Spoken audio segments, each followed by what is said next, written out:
Thanks very much for staying with us. Time now for Eye on Africa with me, Georgia Calvin-Smith. Tonight, Kenya's president co-opts opposition heavyweights into cabinet in a bid to steady his embattled political ship after 6 weeks of anti-government protests. Also, a 15-year setback. A new report from the UN warns that global goals on rolling back hunger and undernourishment have been hit hard by crises ranging from climate change, COVID, and conflict. Africa, in particular, is struggling to recover. And out of dates and out of time. Mauritanian villagers that have relied on date crops for centuries see opportunities dry up as desertification wipes out the economic cornerstone of their communities. But first, 4 opposition ministers are amongst Kenya's newly reformed cabinet. President William Ruto has invited them to be part of his unity government as he scrambles to ease a crisis that forced him to sack almost his entire government earlier this month.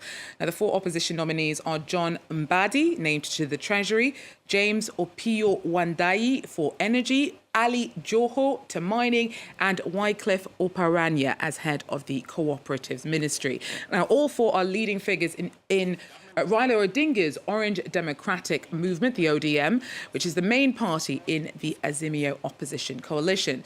Now, their inclusion is in response to weeks of youth-led and nationwide anti-government protests. For the last 1 month, I have led the government in engaging and listening to citizens from all walks of life as they express themselves in different forums and on various platforms. What has emerged as the foremost national concern requiring urgent and decisive action is the vexing matter of corruption and the non-negotiable desire for accountable leadership and integrity in governance. I have this to say to Kenyans. I have heard you, and I have heard you clearly. Well, despite the switch-up, criticism of William Ruto's administration continues to play out on the streets of Nairobi. Sophie Lamotte tells us more. Journalists' lives matter, shoot not the messenger, and end the brutality. These are just some of the slogans that can be heard resonating through the streets of Nairobi on Wednesday morning as press freedom defenders denounce attacks against journalists. This was prompted by the abduction of senior journalist Macharia Gaidel and the shooting of a journalist in Nakuru, Catherine, who was shot 3 bullets in her body by the police, and it was a direct attack to the journalist. This protest was organised in the wake of attacks on journalists, covering nationwide demonstrations over tax increases, which morphed into widespread anger against President William Ruto's government. The rally started peacefully on June 18th and quickly spiralled into deadly violence. At least 50 people have been killed and more than 400 wounded since then.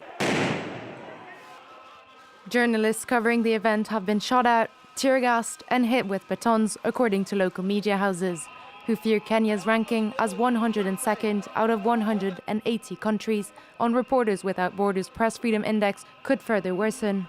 So I'm here today to protest the rights of the media, which I feel have been infringed on for a very long time, most especially during these protests to do with anti-government issues, the issues that have come up with the coverage of the media. Whenever they go out in the field, we don't feel like our safety is guaranteed. That's number one. Number two, we feel like there are forces that have come in and infiltrated the media space in order to discredit it and in order to give the media a bad name.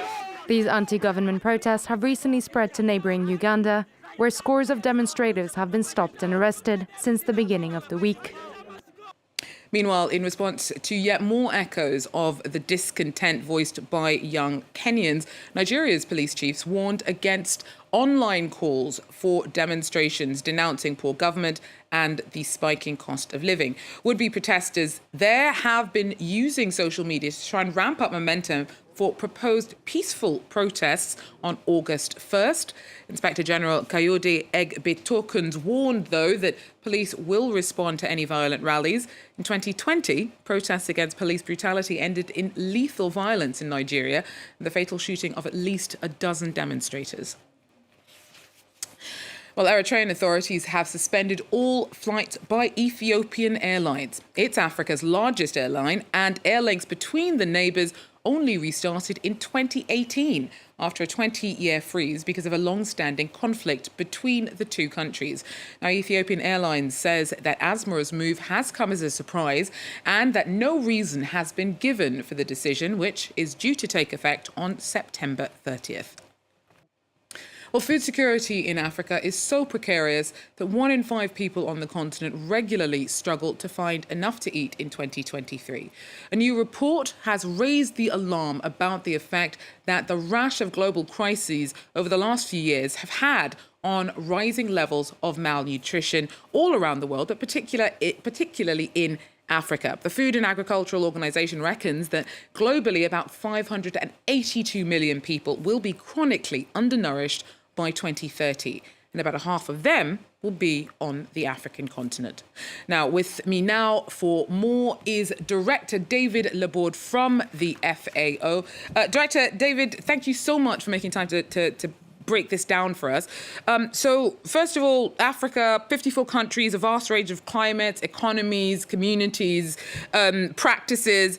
Why has this incredibly diverse continent found it harder than other regions to bounce back from the effect that recent global shocks that we've seen have had on nutrition targets?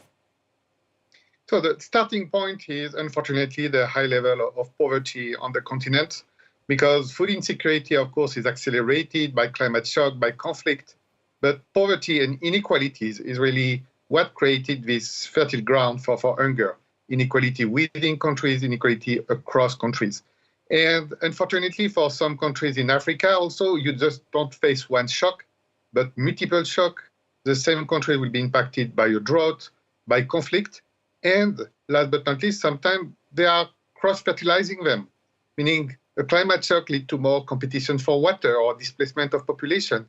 That will lead to conflict. And that's this unfortunate group of effects, if you want, that put the continent on the front line of hunger. So when we're talking about hunger, what is the effect of malnutrition beyond the immediacy of not having enough to eat? Does it have an impact on a region or community or country's longer term prospects? Yes, because the food we eat, the food that mothers eat, the food that kids eat, is about building human capital, good brain, good muscles. And so the food security or the food insecurity of today has a cost in 5 years, in 10 years, in 15 years. And sometimes it's even more complex than what we can guess, meaning that if when you are a kid, you lack food, your probability to be obese later increase. Because if you grew up with a starvation or with a lack of calories, your body trying to accumulate more. So we have really this problem of double burden of malnutrition that is not only today, but tomorrow, and take very different shapes and has a high economic cost actually for countries over time. So when it comes to Africa specifically, what do you recommend should be the priority in trying to tackle the nutritional crisis the continent's seeing? So there are two main directions. One is to make sure that there is social safety net that will protect the poor population when these shocks happen, and also to design them in a way that protect rural population that can be impacted by climate shock, but also making sure that healthy diets are provided to the population. And for this, investing in agriculture is key, because Africa is also marked with a low level of agricultural productivity when there is a high potential. And by growing better food, more food, the continent will be better prepared to deal with the shock. The main problem is getting the money to do it.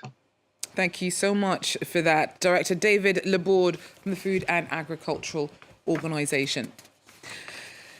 Now, farmers who have relied on growing dates for centuries are seeing their livelihoods disappear before their eyes. In Mauritania, desertification has wiped away tens of thousands of the palm trees that many have relied on over the last few decades. And the communities that had sprung up around them have started to disappear as well. Clem Vella tells us more.